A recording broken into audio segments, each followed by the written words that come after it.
ورتل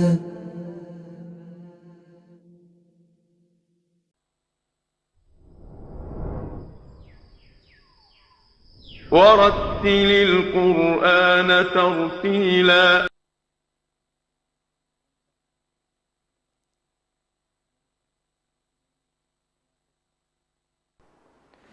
بسم الله الرحمن الرحيم، والصلاة والسلام على أشرف الأنبياء والمرسلين نبينا محمد عليه أفضل الصلاة وأتم التسليم. رب اشرح لي صدري ويسر لي أمري واحلل عقدة من لساني يفقه قولي.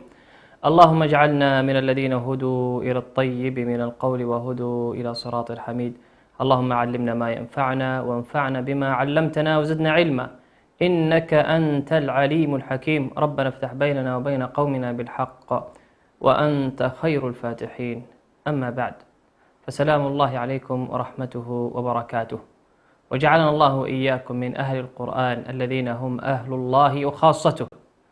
نذكركم بحديث النبي صلى الله عليه وسلم من حديث عثمان في الصحيح: خيركم من تعلم القرآن وعلمه.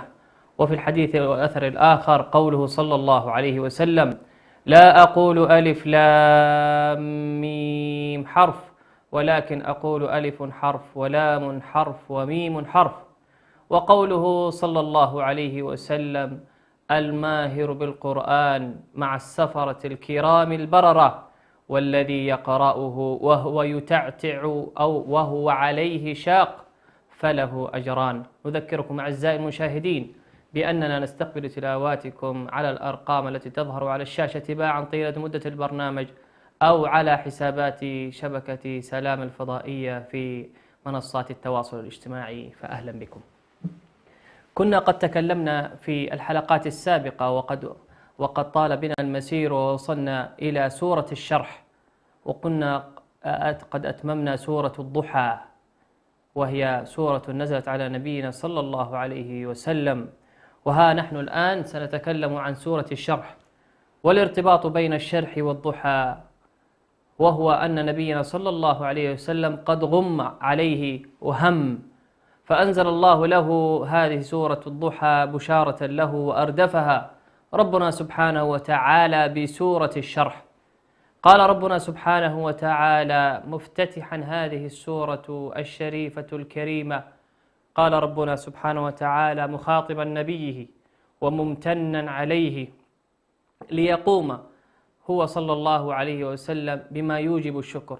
قال ربنا سبحانه وتعالى: ألم نشرح لك صدرك، أي ألم نشرح لك صدرك يا محمد، ألم نهيئ لك أن تقبل دينه بكل يسر وسهولة، ألم نفسح لك في صدرك، وألم ننور لك في صدرك بحيث يكون المحل أعني القلب قابلا لنور الهدى صلى الله عليه وسلم. وانشراح الصدر هو من الله سبحانه وتعالى. قال ربنا: أفمن شرح الله صدره للإسلام. ونور الهدى لا يجعل الصدر إلا منشرحا منكشحا منفسحا رحبا واسعا يتلألأ بنور الهدى والإيمان. وأما طريق الضلال فتجعل صدر صاحبها ضيقا حرجا كأنما يصعد إلى السماء. الذي لا يقبل نور الهدى يصبح صدره ضيق مختنق لا يستطيع أن يتنفس، بينما لا أحد يخنقه، إلا أن الضلالة التي عكست مراد الله عز وجل هي التي تخنق صاحب الصدر الضيق، فتجعله ضيق حرج كأنما يصعد إلى السماء، كأن روحه تزهق، كأن روحه تذهب إلى السماء من كثرة الضيق الذي يعانيه. ألم نشرح لك صدرك. والإسلام أعزائي المشاهدين هو ما يجلبه في نفس المؤمن من الانشراح والفسحة والسرور التي تظهر على صاحبها من تقبل الهدى، وكيف لا وهو شفاء وهدى ورحمة للمؤمنين، أعني كلامه سبحانه عز وجل. قال ربنا سبحانه: وانشراح الصدر لا يكون إلا من كلام الله عز وجل، ولا يكون إلا من ذكر الله عز وجل. ألم نسمع إلى قوله سبحانه وتعالى: الذين آمنوا وتطمئن قلوبهم بذكر الله. تطمئن وتسكن هذه القلوب التي وهي بين يدي سبحانه وتعالى، تطمئن قلوبهم إلى ذكر الله، إلى ذكر الله. وأعظم الذكر هو تلاوة القرآن، والقرآن من الإسلام والهدى والإيمان. قال ربنا عز وجل: ووضعنا عنك وزرك، أي وقد حططنا عنك وقد أخففنا عنك وزرك، أي ذنوبك التي أثقلت ظاهرك، التي أثقلت ظهرك، وأنقضته أي أثقلته وحملته. خففنا عنك وحططنا عنك هذا الوزر الذي كان يثقل ظهرك. وقيل عند بعض المفسرين بأن ما كان يثقل ظهره من الذنوب التي كان يفعلها في أيام الجاهلية، وإن كان هذا ضعيفا، ولكن بالمجمل. وقيل كذلك ذنوبك التي ستفعلها قد أنقضها، أي غفرها لك ربك سبحانه وتعالى. ووضعنا عنك وزرك الذي أنقض ظهرك. الذنوب أعزائي المشاهدين تثقل كاهل الإنسان وظهره، بل تقصمه. إن الذنوب مثل الذي تنكت في القلب نكت سوداء. هذه الذنوب التي تثقل صاحبها، بل تثقله في الدنيا فيصبح مهموما مغموما، أينما اتجه لا يوفق. والسيئة تظهر على وجه صاحبها، وعلى فلتات لسانه، وعلى قلة توفيقه، وعدم رضاه عن نفسه بل عن ربه سبحانه وتعالى، بل يسيء الظن إلى الله عز وجل. لماذا؟ لأن الذنوب قد أثقلت ظهره وأنقضته. ولذلك كما ورد في الأثر عن نبينا صلى الله عليه وسلم أن الشيطان ليبول في أذن أحدكم، أن الشيطان ليبول في أذن أحدكم، وأن الشيطان لا يعقد على قفا أحدكم عقد، كما في الحديث الصحيح. فإذا قام ذكر الله انقضت واحدة، فإذا توضأ انقضت أخرى، فإذا صلى انقضت كل عقد الشيطان. وكذلك ورد في الأثر أن الشيطان يعقد على قفا أحدكم فيقول: نم قرير العين، عليك نوم طويل. هذه هي الذنوب التي تثقل صاحبها. أليس الذي لا يصلي صلاة الفجر كما ورد في الحديث الصحيح عن نبينا صلى الله عليه وسلم كأنه يشعر بأنه ضيق النفس. لماذا؟ لأنه لم يقم بحقه سبحانه وتعالى وإقامة فرضه في الوقت الذي فرضه ووقته ربنا عز وجل.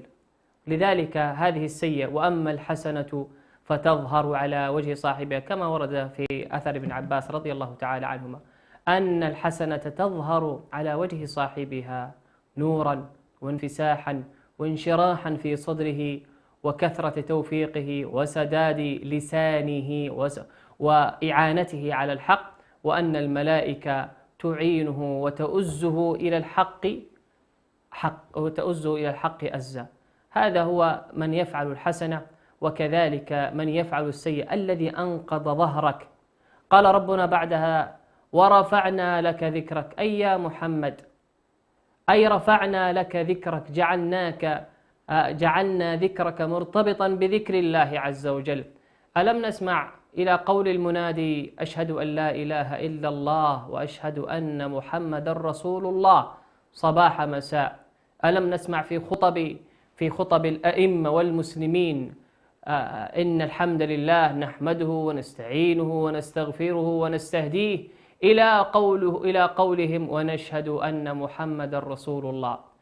كذلك ما ذكر ربنا عز وجل إلا أردف بقول صلى الله عليه وسلم، إلا وأردف بذكره صلى الله عليه وسلم. هذا في الدنيا. وأما في الآخرة فربنا أعطاه مقاما محمودا، مقاما عليا عنده سبحانه وتعالى، وخصه بشفاعة خاصة به صلى الله عليه وسلم، وأن أمته خير، فضلت أمته وجعلت له صلى الله عليه وسلم خاصة به بأن أمته خير الأمم وأفضل الأمم، وهي مقدمة الأمم عند الله عز وجل.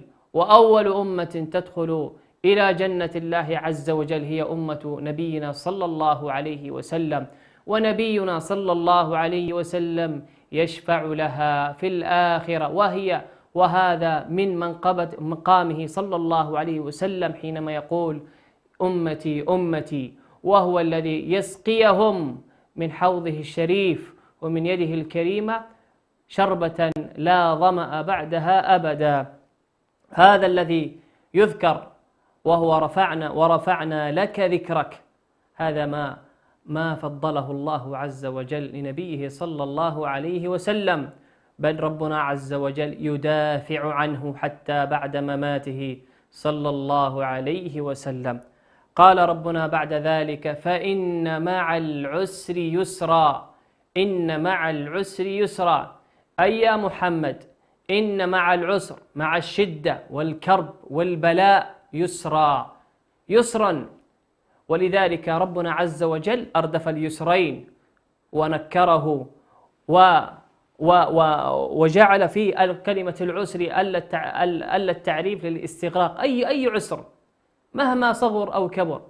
ما كان عسره صلى الله عليه وسلم، لتأمل حديث سيرته صلى الله عليه وسلم من العسر الذي لاقاه، من العسر الذي لاقاه. عسرا حينما ماتت أم المؤمنين زوجه خديجة رضي الله تعالى عنه وحبه، وأبناؤه، ومن ثم بناته صلى الله عليه وسلم، بل رمي الكفار وأذاهم له صلى الله عليه وسلم في الكعبة، بل أذية أهل الطائف ومطاردته له حافي القدمين إلى أطراف الطائف، وهو يقول لملك الجبال ولجبريل عليه السلام: لا، لعل الله يخرج من ظهرانيهم من يعبد الله ولا يشرك به شيئا. وهو مطارد مكلوم صلى الله عليه وسلم. بل العسر الذي قاساه صلى الله عليه وسلم، شج رأسه، كسرت رباعيته صلى الله عليه وسلم، ودخل المغفر إلى وجنتيه الشريفة صلى الله عليه وسلم، وشج رأسه صلى الله عليه وسلم. بل أوذي صلى الله عليه وسلم في عرضه الشريف المبرأ الصديقة من فوق 7 سماوات، وعاش من الهم والغم صلى الله عليه وسلم حينما تكالبت الأحزاب عليه من كل جانب ومن كل حدب وصوب صلى الله عليه وسلم. هذا هو العسر، بشره الله بأن ما بعد العسر يسرا، كما في فتح مكة حينما دخل فتح مكة: إنا فتحنا لك فتحا مبينا ليغفر لك الله ما تقدم من ذنبك وما تأخر ويتم نعمته عليك ويهديك صراطا مستقيما. هذا اليسر الذي أسلم في دخل فتح مكة وهو مطأطئا رأسه، تكاد لحيته أن تمس سرجه الشريف صلى الله عليه وسلم، ومعه من الصحابة 10,000 ونيفا صلى الله عليه وسلم ورضي الله عنهم أجمعين. هذا هو اليسر الذي بشره الله عز وجل بأن له منزلة في الآخرة، وخيره الله في آخر حياته بين أن يبقى في الدنيا منعما وبين أن يختار جوار ربه صلى الله عليه وسلم، واختار جوار ربه جوار الكريم عز وجل. فإن مع العسر يسرا، إن مع العسر يسرا، وهي بشارة لكل من هم وغم. وقال نبينا صلى الله عليه وسلم: إن مع الكرب الفرج، إن مع الكرب الفرج، أو كما قال صلى الله عليه وسلم، أي مع كل كرب يلصق به فرج منه سبحانه وتعالى. ولا يبتلي الله عز وجل بلاء إلا ليرفعه عز وجل ولينيب ذلك العبد إلى ربه سبحانه وتعالى. ولذلك قال ربنا بعد ذلك: فإذا فرغت فانصب، أي يا محمد إذا فرغت من عبادتك ومن صلاتك فانصب، أي أقم طولك وقامتك، وقف في عبادة ربه ومحراب ربك عز وجل تضرعا وخيفة له سبحانه وتعالى. أي فراغ كان يعيشه النبي صلى الله عليه وسلم، بل كان معلما وموجها وقاضيا وحاكما وخليفة وأميرا وداعيا وأبا وأخا وكل شيء للمسلمين في عهده صلى الله عليه وسلم، بل حتى كان داعيا لأموات المسلمين. ألم نسمع إلى حديث عائشة رضي الله تعالى عنها حينما سئلت: حدثينا عن أعجب شيء رأيتيه من رسول الله صلى الله عليه وسلم، قالت: بت ذات ليلة وقد مست يدي بطن قدمه الشريفة وهو يدعو وهو يقوم طيلة ليله صلى الله عليه وسلم. وكذلك في الأثر حينما أتاه أحد الصحابة وأظنه بلال بن رباح حينما أراد أن يستأذنه في الأذان، قال: يا رسول الله أتقوم وقد تفطرت قدماك؟ ما قال نبينا صلى الله عليه وسلم؟ قال: أفلا أكون عبدا شكورا، أفلا أكون عبدا شكورا. ومنزلة الشكر كما مدحها الله في آل داود: وقليل من عبادي الشكور، وقليل من عبادي الشكور. سبحانه وتعالى يحب الشاكرين، ربنا عز وجل يحب الشاكرين ويحب الملحين في الدعاء ويحب الحامدين له سبحانه وتعالى ويحب الثناء سبحانه وتعالى. وكان كله في نبينا صلى الله عليه وسلم حينما قال: أفلا أكون عبدا شكورا فإذا فرغت فانصب.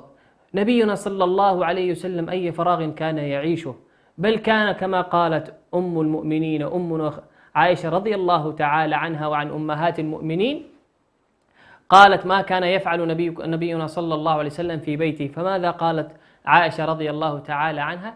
قالت: كان في خدمة أهله، كان في خدمة أهله، وليس كان يجلس في برج عاج أهله يخدمون وهو جالس منطوي في زاوية من زوايا البيت، لا والله، كان صلى الله عليه وسلم يخدم، كان في خدمة أهله، يقوم ما يحتاجون أهله في البيت، وهو أب وزوجا ومحبا لزوجاته صلى الله عليه وسلم رضي الله تعالى عنه. أي فراغ كان يعيشه نبينا صلى الله عليه وسلم حينما تأتيه الوفود لتقتضي بين يديه ولتتحاكم بين يديه. أي فراغ كان يعيشه صلى الله عليه وسلم حينما كان يقوم حتى تتفطر قدماه، بل كان يقوم في وسط الليل ويذهب إلى البقيع ليستغفر لشهداء الصحابة رضي الله تعالى عنهم.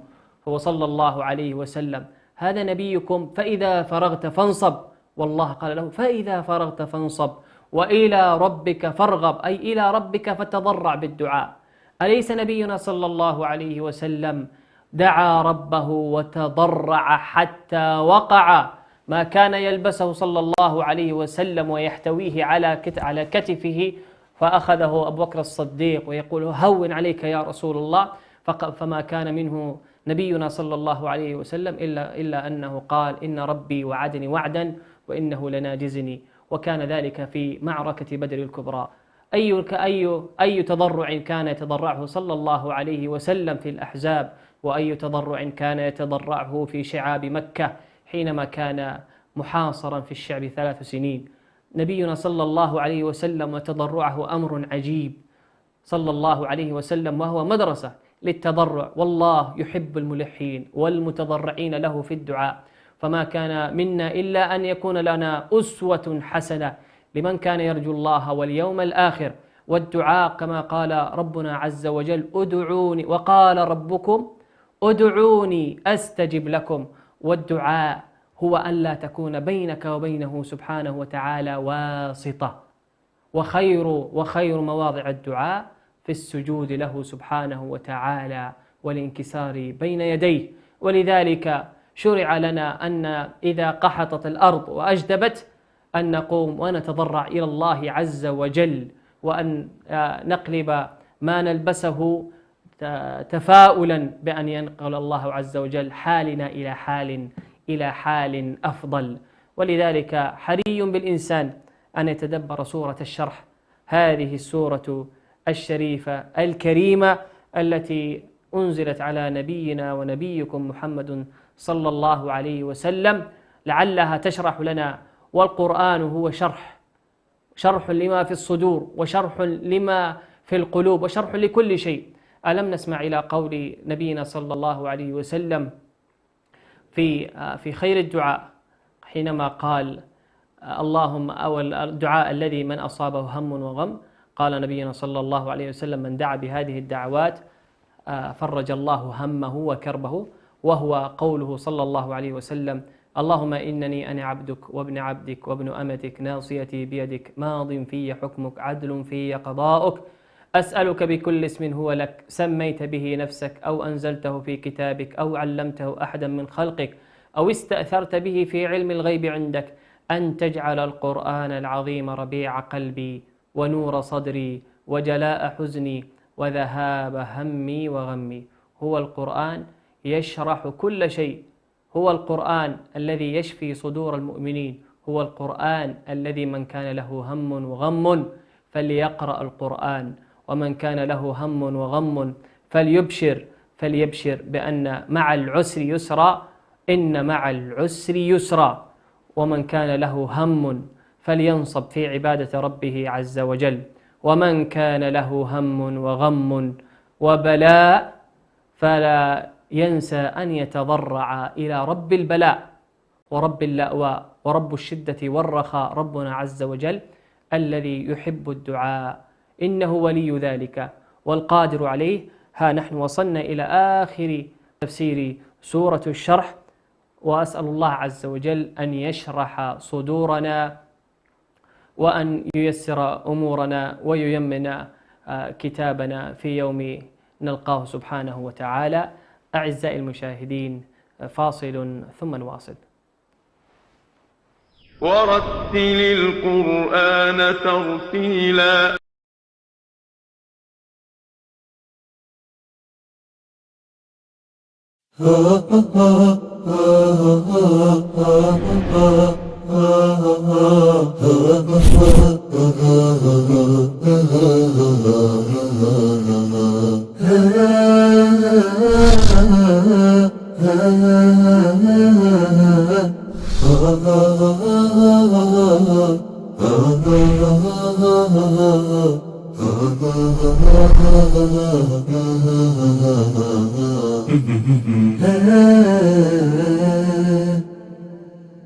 وهذا البرنامج يتناول تاريخية اللغة العربية في مر العصور والدهور، ومن حيث نهضتها وانتشارها. كان العديد من جهابذة العربية من أصول غير عربية تنوعت بين الفارسية والرومية وصولا إلى بربر المغرب العربي. ستظل رابطة تؤلف بيننا، فهي الرجاء لناطق بالضاد. أنا البحر في أحشائه الدر كامن، فهل سألوا الغواس عن صدفاتي؟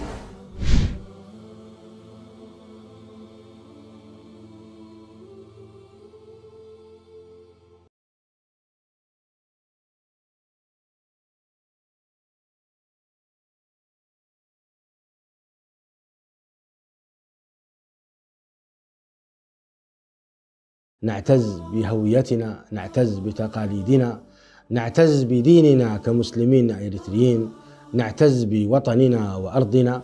تأتي إحداهن من السفر، إذا لم تبكي في عندها تعتبر مصيبة من المصائب، لذلك تبكي وتهيج النساء ويبكين. حتى لو كان الجواز في جيوبهم، هو في جيبهم ولكن ليس في قلبهم. إذا ثبت أنه والله يؤذي عباد الله، وبل ربما يصل بسحره إلى أن يقتل، هذا ما في خلاف أن إذا سحره الذي فعله قتل إنسان فإنه يقتل. لكنه لو قال أنه هذا للذكور من أبنائي من ذريتي دون الإناث مثلا، هذا قال العلماء هذا وقف جائر ولا يجوز ويحرم هذا الوقف. الشعب الإريتري الآن كثير من الشباب يهرب من بلده، أين الاعتزاز بالوطنية الإريترية؟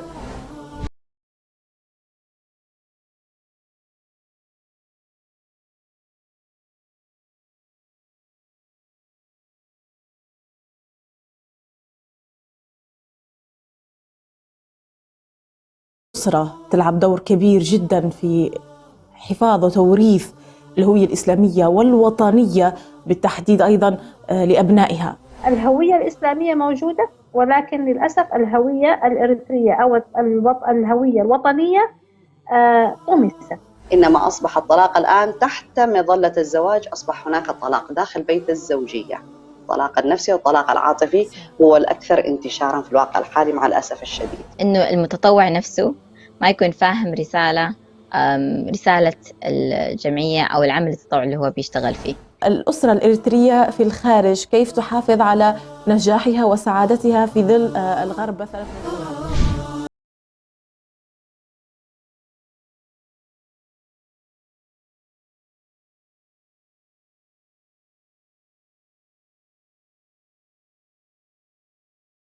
أبدأ بسم الله الرحمن وبالرحيم دائم الإحسان، فالحمد لله القديم الأول والآخر الباقي بلا تحول.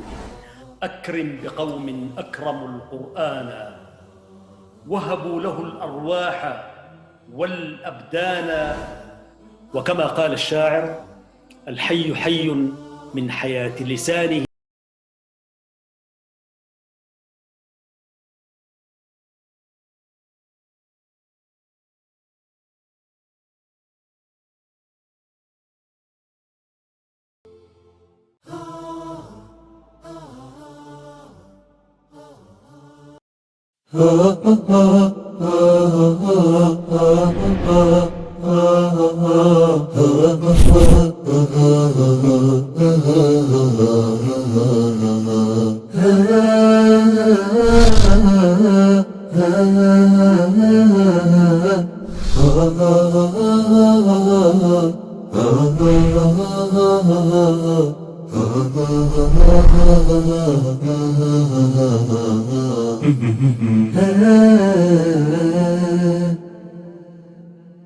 ورتل القرآن ترتيلا.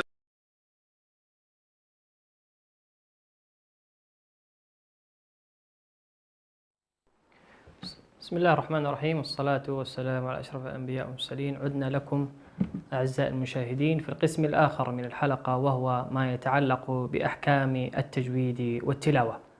كنا قد تكلمنا في الحلقات السابقة عن أحكام الاستعاذة والبسملة، وها نحن في هذه الحلقة المباركة سنتكلم ونتحدث عن أحكام اللام، وسنخص بالذكر عن حكم اللام القمرية واللام الشمسية، وهي المندرجة تحت حكم أو تحت قسم لام الفعل أو ال التعريف. كنا قد تكلمنا عن لام الفعل أو اللامات الساكنة، اللام التي يكون عليها سكون، هي خمسة أنواع وأقسام من اللامات: لام التعريف وهي لام ال، ولام الفعل وهي مثل جعلنا في أصل الفعل، ولام الاسم مثل سلطانا، ولام الحرف كقوله هل وبل، ولام الأمر مثل قوله فليعمل. وسنتناول في هذه الحلقة عن لام التعريف، وتسمى لام ال التعريف عند أهل الاختصاص، وهي لام التعريف الساكنة الداخلة على الأسماء النكرة، الداخلة على الأسماء النكرة. لام التعريف لا تدخل إلا على الأسماء النكرة لتعرفها. ولها حكمان: حكم إظهار وحكم الإدغام.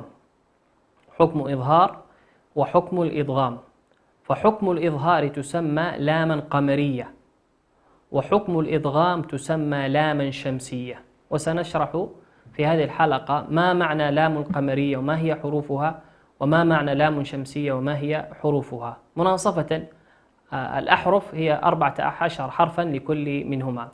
اللام الشمسية أو التي تدخل على الأسماء، هذه تكتب ولا تنطق. مثالها الشمس، قلنا لام شمسية. الشمس الاسم وهو شمس، إذا أدخلنا عليها فكيف ستنطق؟ نقول الشمس. الشمس. الآن أدغمنا الشمس، أدغمنا الألف في الحرف الذي يلي اللام، وغالبا الحرف الذي يلي اللام هو حرف مشدد، في الغالب حرف مشدد. اللام الشمسية تكتب ولا تنطق، تكتب ولا تنطق. الشمس. الشمس. ما نقول الشمس لأن هذا منافي للسليقة والذوق اللساني. الشمس تكتب هذه اللام ولا تنطق.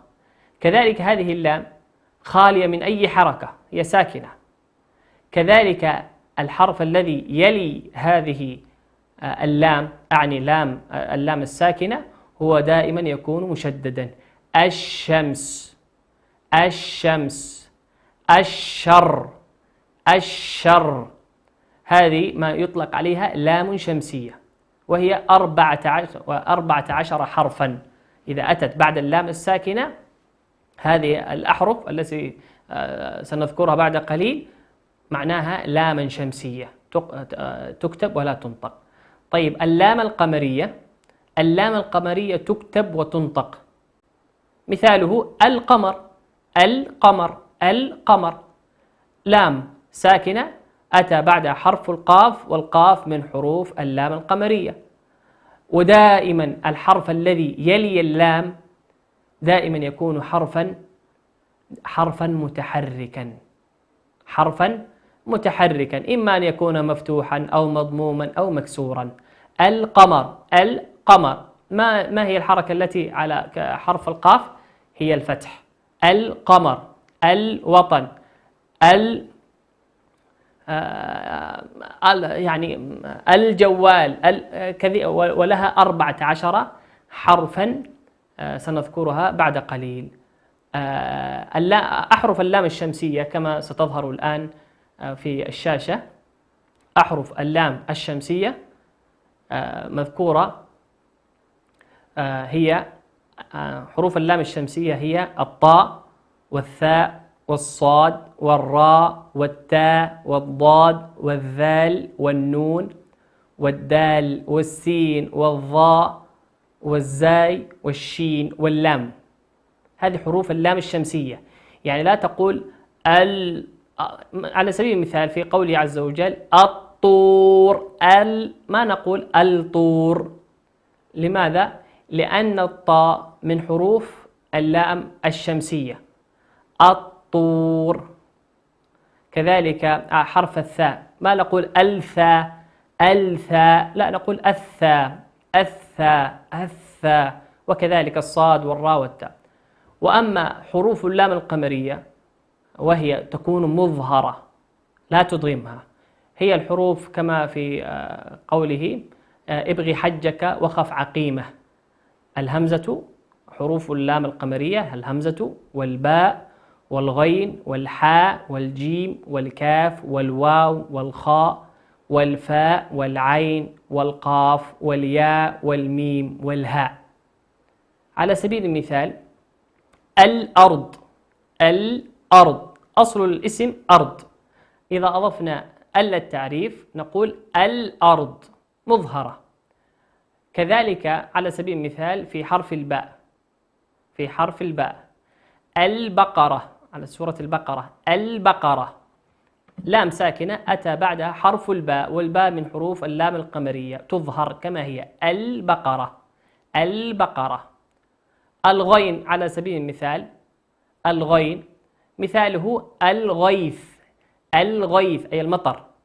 الغيث لام ساكنة أتى بعد حرف الغين، والغين من حروف اللام القمرية تظهر، وكذلك في بقية الحروف 14 حرفا كما هو ظاهر لديكم في الشاشة في قوله ابغ حجك وخف عقيمة.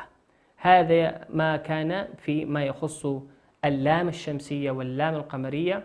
وسنقرأ كما وصلنا في سورة القلم في جزء تبارك، وسنعرج ونمثل لهذه اللام في هذه السورة الشريفة، ونستمع إلى تلاواتكم ونعلق عليها. بعد البدء سنقرأ في سورة القلم: أعوذ بالله من الشيطان الرجيم، بسم الله الرحمن الرحيم. نون والقلم وما يسطرون، ما أنت بنعمة ربك بمجنون، وإن لك لأجرا غير ممنون، وإنك لعلى خلق عظيم. فستبصر ويبصرون بأيكم المفتون، إن ربك هو أعلم بمن ضل عن سبيله وهو أعلم بالمهتدين. فلا تطع المكذبين، ودوا لو تدهن فيدهنون، ولا تطع كل حلاف مهين، هماز مشاء بنميم، مناع للخير معتد أثيم، عتل بعد ذلك زنيم، أن كان ذا مال وبنين. إذا تتلى عليه آياتنا قال أساطير الأولين، سنسمه على الخرطوم، إنا بلوناهم كما بلونا أصحاب الجنة إذ أقسموا ليصرمنها مصبحين ولا يستثنون، فطاف عليها طائف من ربك وهم نائمون، فأصبحت كالصريم، فتنادوا مصبحين أن اغدوا على حرثكم إن كنتم صارمين. فانطلقوا وهم يتخافتون ألا يدخلنها اليوم عليكم مسكين، وغدوا على حرد قادرين. فلما رأوها قالوا إنا لضالون بل نحن محرومون. قال أوسطهم ألم أقل لكم لولا تسبحون. قالوا سبحان ربنا إنا كنا ظالمين. فأقبل بعضهم على بعض يتلاومون. قالوا يا ويلنا إنا كنا طاغين عسى ربنا أن يبدلنا خيرا منها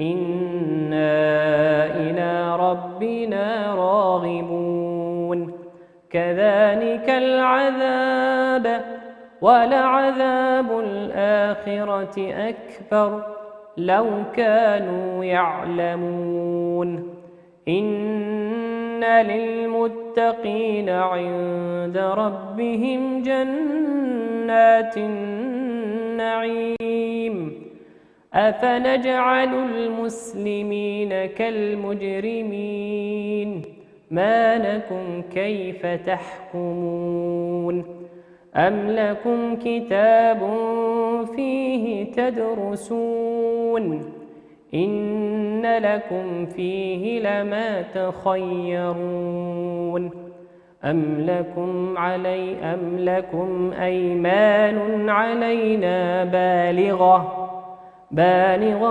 إلى يوم القيامة إن لكم لما تحكمون سلهم أيهم بذلك زعيم أم لهم شركاء فليأتوا بشركائهم إن كانوا صادقين يوم يكشف عن ساق ويدعون إلى السجود فلا يستطيعون خاشعة أبصارهم ترهقهم ذلة وقد كانوا يدعون إلى السجود وهم سالمون فذرني ومن يكذب بهذا الحديث سنستدرجهم من حيث لا يعلمون وأملي لهم إن كيدي متين أم تسألهم أجرا فهم من مغرم مثقلون أم عندهم الغيب فهم يكتبون فاصبر لحكم ربك ولا تكن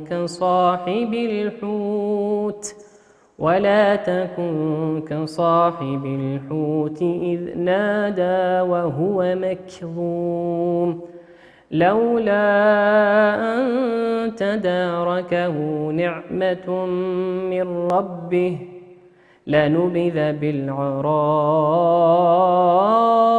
وهو مذموم فاجتباه ربه فجعله من الصالحين وإن يكاد الذين كفروا ليزلقونك بأبصارهم لما سمعوا الذكر ويقولون إنه لمجنون وما هو إلا ذكر للعالمين.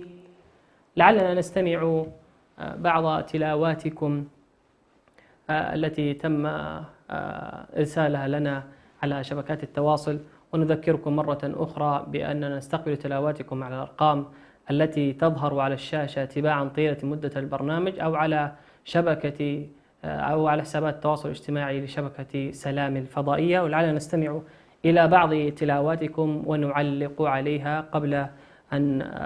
قبل أن نطبق حكم اللام القمرية والشمسية في هذه السورة الشريفة. أعوذ بالله من الشيطان الرجيم. بسم الله الرحمن الرحيم. عما يتساءلون عن النبأ العظيم الذي هم فيه مختلفون كلا سيعلمون ثم كلا سيعلمون ألم نجعل الأرض مهادا والجبال أوتادا وخلقناكم أزواجا وجعلنا نومكم سباتا وجعلنا الليل لباسا وجعلنا النهار معاشا وبنينا فوقكم سبعا شدادا. أحسنت بارك الله فيك. أحسنت وبارك الله فيك. ولعلنا نستمع إلى مشاركة أخرى من مشاركاتكم. أعوذ بالله من الشيطان الرجيم. بسم الله الرحمن الرحيم. ولقد آتينا لقمان الحكمة أن اشكر لله ومن يشكر فإنما يشكر لنفسه ومن كفر فإن الله غني حميد. وإذ قال لقمان لبنيه وهو يعظه يا بني لا تشرك بالله إن الشرك لظلم عظيم. ووصينا الإنسان على وهن وفصاله في عامين أن اشكر لي ولوالديك إلي المصير. وإن جاهداك على أن تشرك بي ما ليس لك به علم فلا تطعهما وصاحبهما في الدنيا معروفا واتبع سبيل من أناب إلي ثم إلي مرجعكم فأنبئكم بما كنتم تعملون. أحسنت، بارك الله فيك ونفع الله بك. لعلنا نأخذ بعض الأمثلة التي تم ذكرها أو التي سنطبقها في أحكام اللام الشمسية والقمرية في هذه السورة الشريفة. قول ربنا عز وجل والقلم ولم نقل وقلم ولكن قلنا والقلم، لام ساكنة أتى بعد حرف القاف والقاف من حروف اللام القمرية نظهرها كما هي. وقوله عز وجل بالمهتدين لام ساكن أتى بعد حرف الميم والميم من حروف اللام القمرية. وقوله سبحانه المكذبين لام ساكنة أتى بعدها حرف الميم والميم من حروف اللام القمرية. وقوله عز وجل الأولين لام ساكن أتى بعدها حرف الهمزة والهمزة من حروف اللام القمرية. وقوله سبحانه وتعالى الخرطوم ولا نقول أخرطوم نضغم لا لكن نظهرها، لام ساكنة أتى بعدها حرف الخاء والخاء من حروف اللام القمرية. وقول ربنا عز وجل الجنة لام ساكنة أتى بعدها حرف الجيم والجيم من حروف اللام القمرية. وقوله عز وجل كالصريم لام ساكنة أتى بعدها حرف الصاد والصاد من حروف اللام الشمسية ندغمها كالصريم ولا نقول كالصريم لا نقول كالصريم. وقوله سبحانه وتعالى اليوم في قوله ألا يدخلنها اليوم لام ساكنة أتى بعد حرف الياء والياء من حروف اللام القمرية. وقوله سبحانه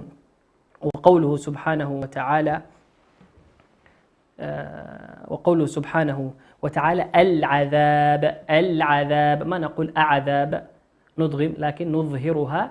لماذا؟ لأنها لام ساكنة أتى بعدها حرف العين والعين من حروف اللام القمرية. كذلك قوله سبحانه وتعالى ولعذاب الآخرة لام ساكنة أتى بعدها حرف الهمزة والهمزة من حروف اللام القمرية. كذلك قول ربنا عز وجل النعيم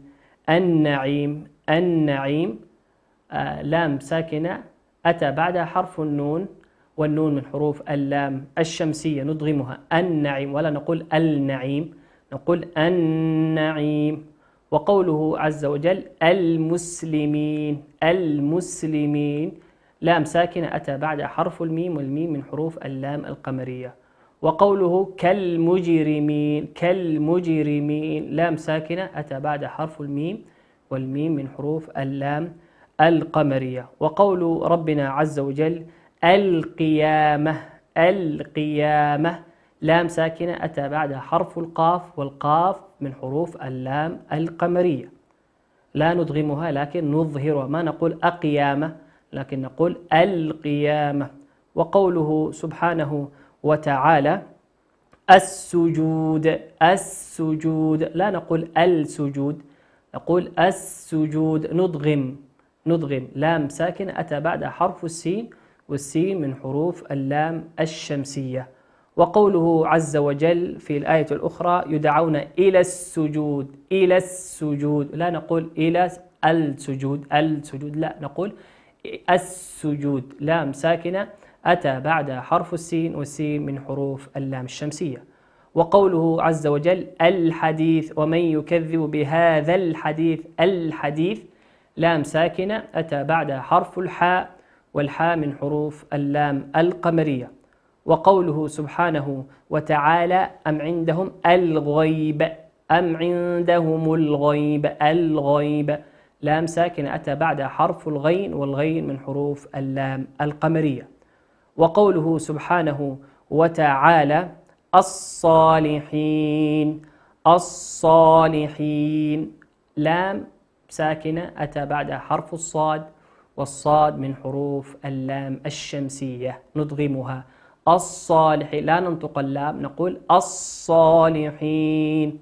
وآخرا قوله عز وجل لما سمعوا الذكر، سمعوا الذكر لام ساكنة أتى بعدها حرف الذال، والذال من حروف اللام الشمسية ندغمها، لا نقول الذكر لكن نقول الذكر، الذكر.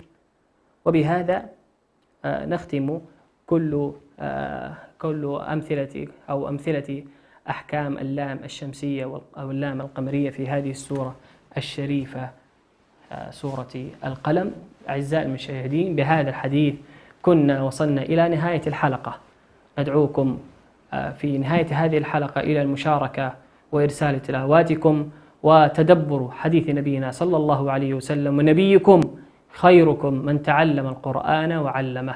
جعلنا الله وإياكم أعزائي المشاهدين من أهل القرآن الذين هم أهل الله وخاصته.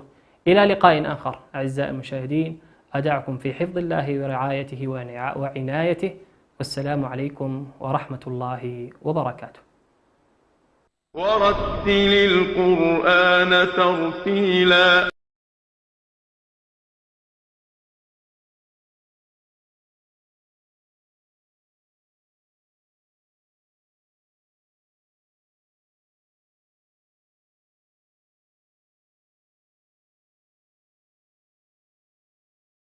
ha ha ha ha ha